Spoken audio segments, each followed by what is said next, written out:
Hey everyone, I'm Darian. And I'm Ricky. And today we are going to be sharing with you how much we spend as a vegan couple on groceries. Down, yeah.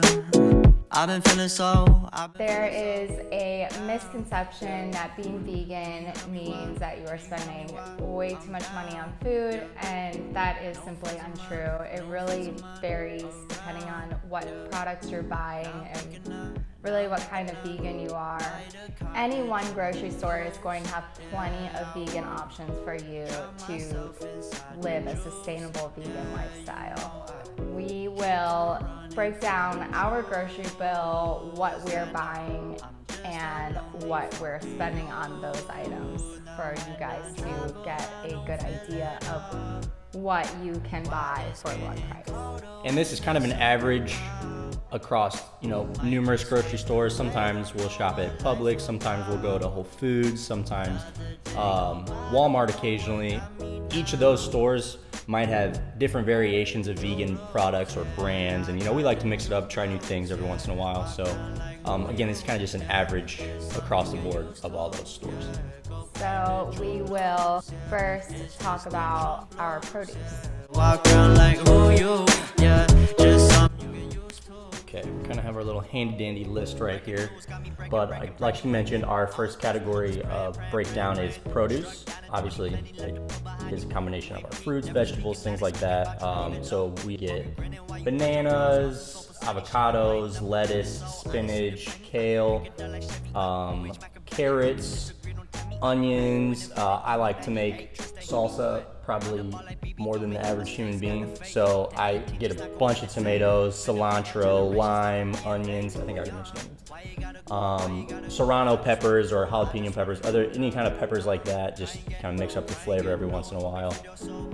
And then just miscellaneous fruits and veggies. Sometimes we like to get a little funky, get some like dragon fruit, or get just anything that our heart desires at that time. That total comes out to only $18 every 8 days or so.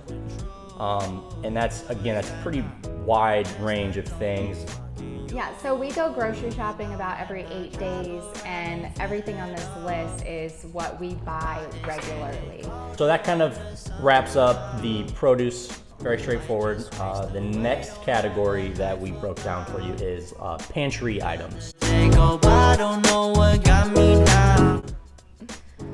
So for our dry storage type foods, we always buy peanut butter, sliced bread, tortillas. We make tacos like 4 times a week, a lot. Love tacos. Tons of chickpeas, black beans, rice, quinoa, corn, and tortilla chips for Ricky's salsa. We eat a lot of beans and rice, so we load up on the beans every time we go to the store. And that total for those items is $28. So for the fridge items, Can you tell me why? this is pretty straightforward too. There's only a few things on here. We definitely like to get like some sort of refrigerated meat substitute. Typically we get the product called tofurkey. It's kind of like a sausage link. We've talked about it in previous videos. They have 24 grams of protein per link, so those are really good to include in our lunches and dinners. And they go well with a lot of different meals. You can put it with tacos, in a scramble bowl, in a breakfast, in a dinner type of dish, anything. We almost never eat them as actual sausages. We chop them up and throw them in our food. Then we're gonna go on to tofu. That's, again, you can do a lot of different dishes with that, breakfast, dinner. And then almond milk. We do go through quite a bit of almond milk, so we probably go to like 2 cartons of almond milk every 8 days or so. We use that for smoothies, protein shakes, maybe just to have a cup of milk.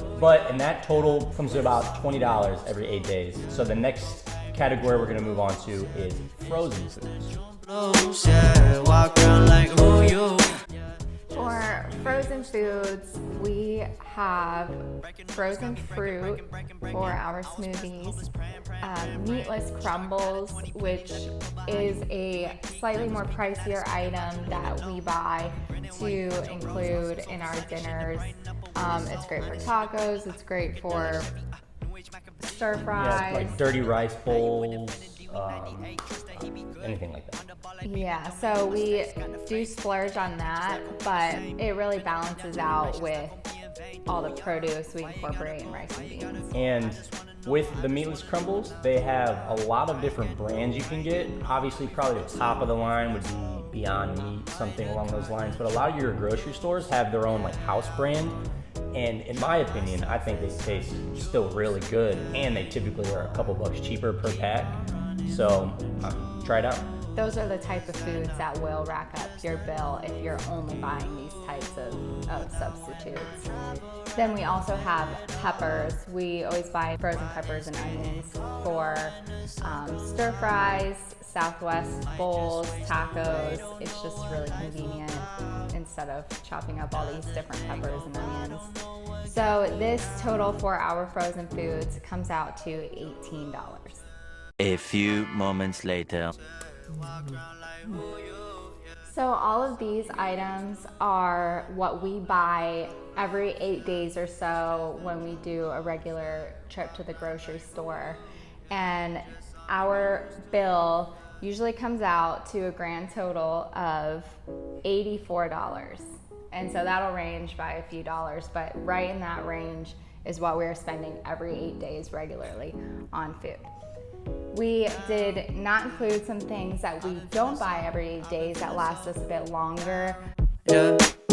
Can you tell me why? Protein powder, tea and coffee, and then miscellaneous things like seasonings, sauces, oats, lentils, agave.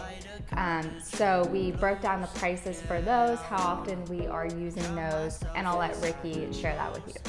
Okay, so our protein powder that we get, I will link it in the description as well, but that costs us about $30 bi-monthly. We don't quite go through a whole tub of it every month, so I would say at least lasts a month and a half to 2 months, and that is $30. Next in the other category is going to be our tea and coffee. Every 2 weeks or so, that only costs us like $3 total. It's very affordable for those things. And then kind of the miscellaneous category, like she mentioned, seasonings, maybe some chia seeds, oats, hot sauce, lentils, agave, etc.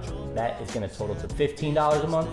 So if you break those 3 categories down to a monthly basis, it's going to average out to $36 a month. Between our protein, teas, coffees, all the miscellaneous, $36 a month, really not that bad. Just a kind of a recap, every 8 days or so, it's going to be $84 in groceries, and then our monthly average total is $362. And again, that's between both of us. That's pretty affordable if you ask me. I know some people that spend way more than that just on themselves, and here's the and, they're not vegan.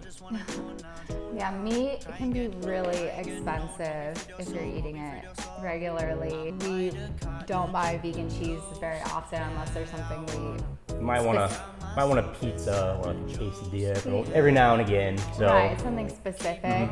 But if you think about it, if you're not vegan, you're probably buying cheese regularly, which is unnecessary. And like she said, meat it definitely racks up. That's one of the more expensive things. And if you buy good quality meat, cheese, milk, eggs, it is really expensive. So as you can see, it's definitely very affordable to eat vegan. And these are our true, honest numbers. Yeah.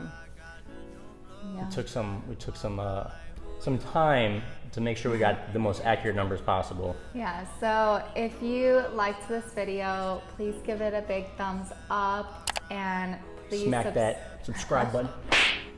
Yes, please subscribe. We would love to provide more information about veganism and how to maybe become vegan. So have a lovely day, and we hope to see you in the next video. Peace. Missing someone.